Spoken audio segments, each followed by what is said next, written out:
Hello viewers, আসসালামু আলাইকুম। It's me Amrin Rahman. Viewers, আমি আমার এই চ্যানেলটিতে এবং আমার একটি ফেসবুক পেজ আছে। মূলত আমি আমার চ্যানেলটিতে এবং ফেসবুক পেজে আইন সম্পর্কিত ভিডিও পোস্ট করে থাকি।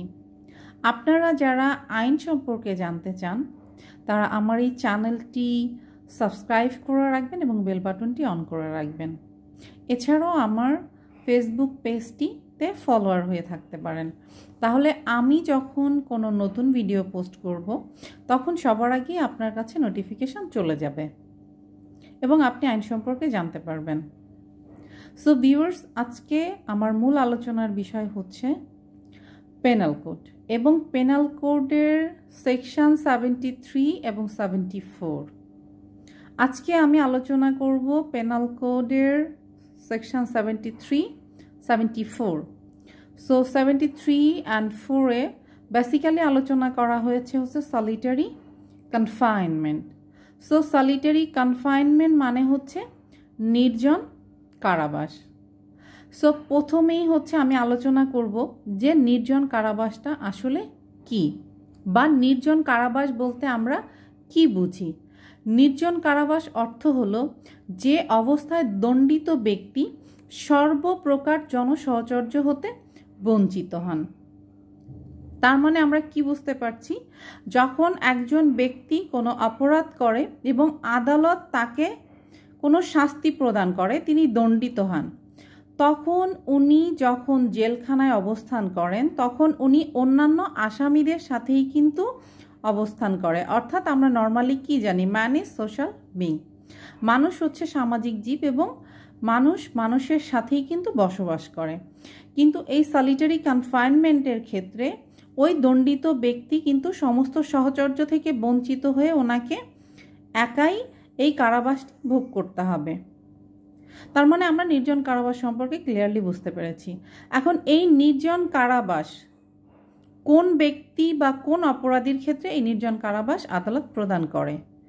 সাধারণত যখন কোনো ব্যক্তি এমন কোনো অপরাধ করে যে অপরাধের জন্য তাকে সশ্রম কারাদণ্ডে দণ্ডিত করা যায়, এই সশ্রম কারাদণ্ডে দণ্ডিত অপরাধীর ক্ষেত্রে তার টোটাল কারাদণ্ড বা কারাবাসের অংশ বিশেষ আদালত তাকে নির্জন কারাবাসের আদেশ প্রদান করতে পারে বা নির্জন কারাবাসে থাকার আদেশ তার জন্য হতে পারে।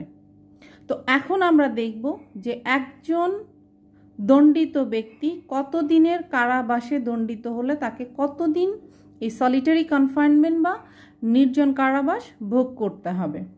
যদি আরোপিত কারাবাস 6 মাস অতিক্রম না করে, অর্থাৎ কোনো দণ্ডিত ব্যক্তির শাস্তি 6 মাসের ভিতরে থাকে, তাহলে এই দণ্ডিত ব্যক্তি নির্জন কারাবাস ভোগ করবেন হচ্ছে 1 মাস। অর্থাৎ 6 মাসের কারাবাসে দণ্ডিত ব্যক্তির নির্জন কারাবাস হবে 1 মাস।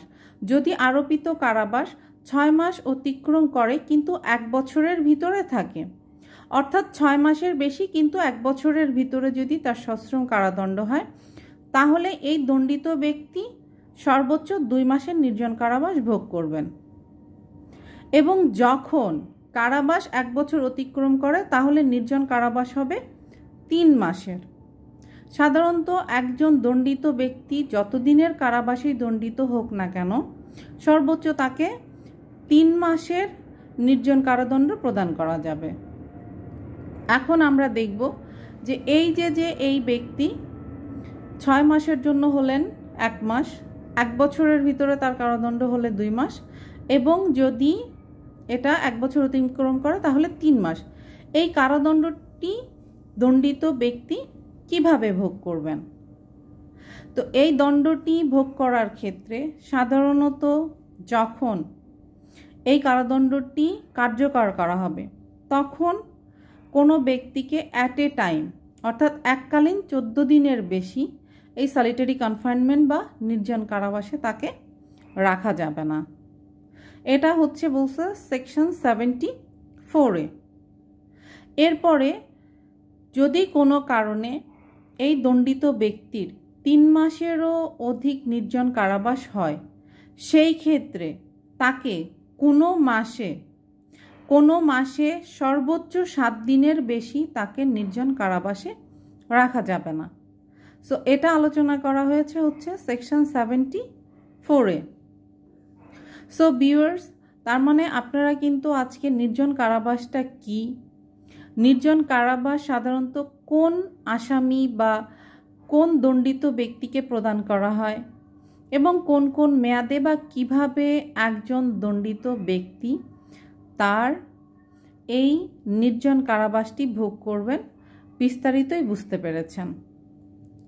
সো সবাই ভালো থাকবেন, আমার জন্য দোয়া করবেন এবং আপনাদের সাথে আমার দেখা হবে আমার নেক্সট ভিডিও নিয়ে। সো আল্লাহ হাফেজ।